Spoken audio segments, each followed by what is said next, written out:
goes into what we call a credit history. So in the past, when people had a problem with anyone who lent them money, they could have a fight and forget about it.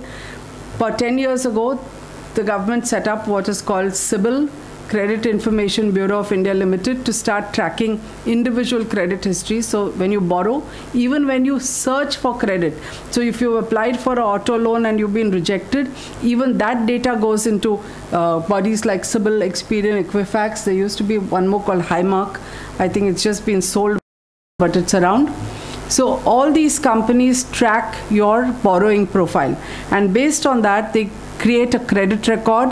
And in fact, people like CIBIL even have a credit score. Experian also has a credit score.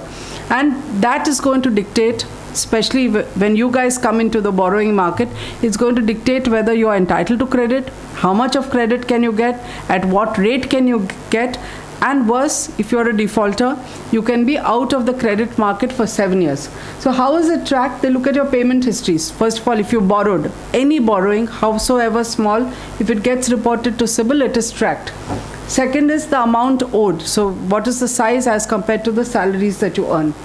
Third is the length of credit history. There, in fact, the longer the credit history, the better it is. It's not a bad thing. So borrowing is not bad. Your ability to repay and your willingness to repay in time is what they're tracking.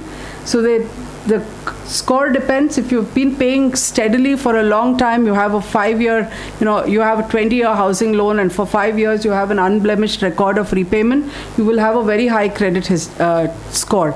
If you have a new credit, the score will be lower for the similar loan because you're a new borrower. They still haven't checked out how it works. Then types of credit. So by and large, home loans, steady repayment gets a higher credit score. If you have a TV loan, converted into 3 EMIs on a credit card, or an auto loan, those are smaller loans. Defaults are higher. People don't ever default on a home loan.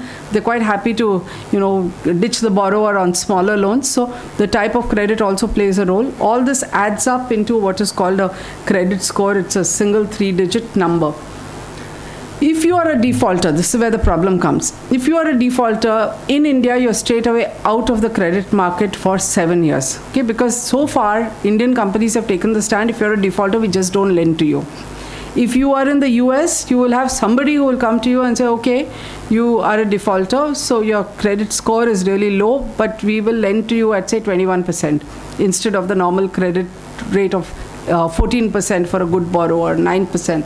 So it can be as high as that, but you will at least have a lender. In India, you're just out of the market. And this is something that especially people who take student loans have to be aware. Defaults on student loans, education loans are huge. Okay, because students don't realize, and believe me, this is also students from IIM who go abroad to study, or IITs, they tend not to repay their education loan because they think that they're not going to be tracked. And if you look at the credit rating credit information companies, each of them today is global, which means that they exist in several parts of the world. They can track you today even in America, and they can especially catch you when you come back. They're systematically catching people who come back to India because they've got a job or whatever, even 4 and 5 years later.